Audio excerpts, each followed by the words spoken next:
So ఒక ప్రజాస్వామ్యానికి సంబంధించిన వాదిగా మీరు కూడా రాయలసీమకు సంబంధించి ఒక ఎక్కువగా సమస్యల మీద పోరాడుతూ ఉంటారు. ఈ డీలిమిటేషన్ మీద కూడా మనం కూడా చాలాసార్లు చర్చించి ఉంటాము. దీని మీద కూడా మీరు కొంత ట్వీట్ చేస్తూ వచ్చారు, దీని గురించి మాట్లాడుతూ వచ్చారు. వైసీపీకి సంబంధించి చూసుకున్నా, టీడీపీ జనసేన కూటమికి సంబంధించి చూసుకున్నా కూడా ఏపీలో ఉన్నటువంటి మూడు రాజకీయ పార్టీలు బీజేపీకి సంబంధించినటువంటి వ్యక్తులే అంటూ కూడా ఒక చర్చ జరుగుతుంది. దానికి అనుగుణంగానే ఈరోజు జగన్మోహన్ రెడ్డి డీలిమిటేషన్కి సంబంధించిన చర్చా కార్యక్రమానికి వెళ్ళకపోవడము, మిగతా రెండు పార్టీలు అయితే అసలు ఆ ఊసి లేదు. ఆయనన్నా కొంచెం ఒక లేఖ రాసి వదిలేశారు. మిగతా రాజకీయ పార్టీలు ఏవి కూడా ఆ ఊసి ఎత్తలేదు. ఏం చెప్తారు దీనికి సంబంధించి?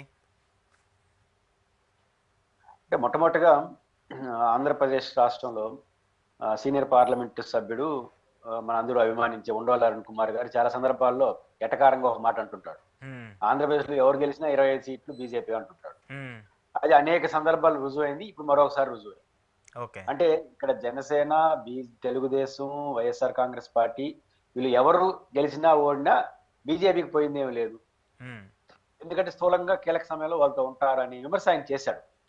దానికి బలం చూపించే నిర్ణయాలు చేస్తున్నారు. స్థూలంగా నాకు అనిపిస్తుంది ఆంధ్రప్రదేశ్ ప్రజలు ఖచ్చితంగా తమిళనాడు చూసి నేర్చుకోవాలి.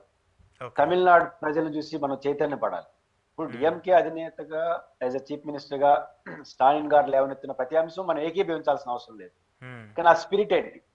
ఈరోజు తమిళనాడులో 59 రిజిస్టర్డ్ పొలిటికల్ పార్టీలు ఉంటాయి అనేది అక్కడ 59 రిజిస్టర్డ్ పొలిటికల్ పార్టీలు ఆన్ రికార్డ్. రిజిస్టర్ అంటే నమోదైన ప్రతి పార్టీ రిజిస్టర్ పార్టీ, గుర్తింపు వేరు, రిజిస్టర్ వేరు.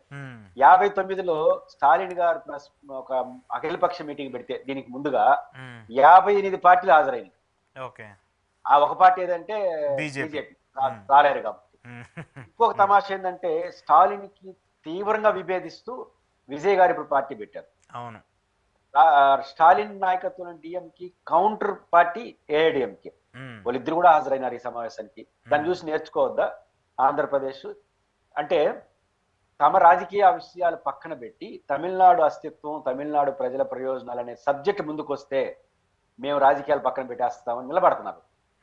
మన ఆంధ్రప్రదేశ్ లో అది లేదు కాబట్టి ఆంధ్రప్రదేశ్ తీవ్రంగా నష్టపోయింది. విభజన చట్టం అమల్లో విషయంలో చూడండి, ప్రత్యేక హోదా విషయంలో, విభజన సమయంలో కూడా చూడండి, రాజకీయ పార్టీల ప్రయోజనాలు తప్ప ప్రజల ప్రయోజనాల ప్రాతిపదికన రాజకీయాలు చేయట్లేదు.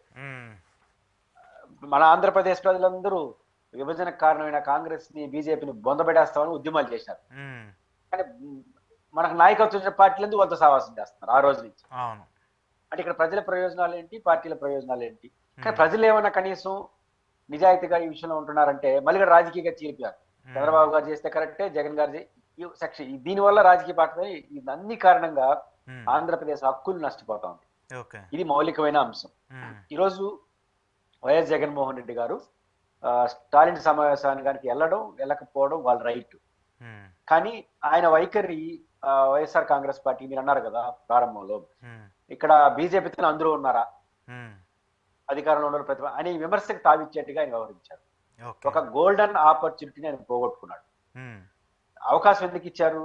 ఇప్పుడు జనసేన, తెలుగుదేశం వాళ్ళు వెళ్ళలేదంటే కొంత అర్థం చేసుకుంటాం. ఎందుకు? వాళ్ళతో ఉన్నారు కలిసి. రెండో పాయింట్ ఏంటంటే వాళ్ళు సమర్థిస్తున్నారు ఏకంగా బీజేపీ పాలసీని.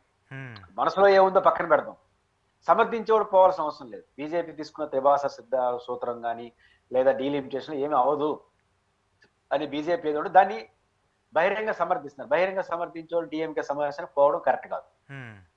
వాళ్ళ పాయింట్. జగన్ గారు బహిరంగంగా వ్యతిరేకించట్లేదు కానీ ప్రధానమంత్రికి అప్పీల్ చేశారు. జనాభా ప్రాతిపదికన డీలిమిటేషన్ జరిగితే సౌత్ ఇండియా నష్టపోయే అవకాశం ఉందని 3 పేజీల లేఖను రాశారు. డీలిమిటేషన్ వల్ల నష్టం జరుగుతుందేమన్న ఆందోళన జగన్ గారికి ఉంటే సమావేశానికి వెళ్ళాలి కదా. ఒకవేళ జనసేన, తెలుగుదేశం లాగా ఆయనకి అభిప్రాయం లేకపోతే వెళ్ళకపోతే కరెక్టే. ఒకవైపు ఆందోళన, అది ఏ రోజు లెటర్ రాశాడు? చెన్నైలో మీటింగ్ జరిగే రోజు రాశాడు. అంటే దానికి ఆ గొంతుతో కలుపుతున్నాడు కానీ వెళ్ళలేకపోతున్నాడు. ఇప్పుడు చాలా మంది అన్న మాట ఏంటంటే జగన్మోహన్ రెడ్డి గారు భయపడి వెళ్ళట్లేదు, ఏదో బీజేపీతో ఉండాలనుకుంటున్నాడు అనేది బయటికి దర్శనం చర్చ. ఈ చర్చకు జగన్మోహన్ రెడ్డి గారు వ్యవహరిస్తున్న తీరు కారణం అవుతుంది. కానీ నేను పర్సనల్ గా నమ్ముతున్నా జగన్మోహన్ రెడ్డి గారు భయపడి ఈ సమావేశానికి వెళ్లకుండా నిలవలేదు. ఎందుకంటే భయం ఏంటి? బీజేపీకి డెడ్ ఆపోజిట్ స్టాలిన్. కాబట్టి ఆయన పెట్టే సమావేశానికి పోతే బీజేపీ ఆగ్రహానికి గురవుతారనే భయం నిజంగా జగన్ ఉంటే ప్రతిపక్ష నాయకుడు హోదాలో స్టాలిన్ ముఖ్యమంత్రి ప్రమాణ స్వీకారానికి ఎందుకు పిలిచాడు?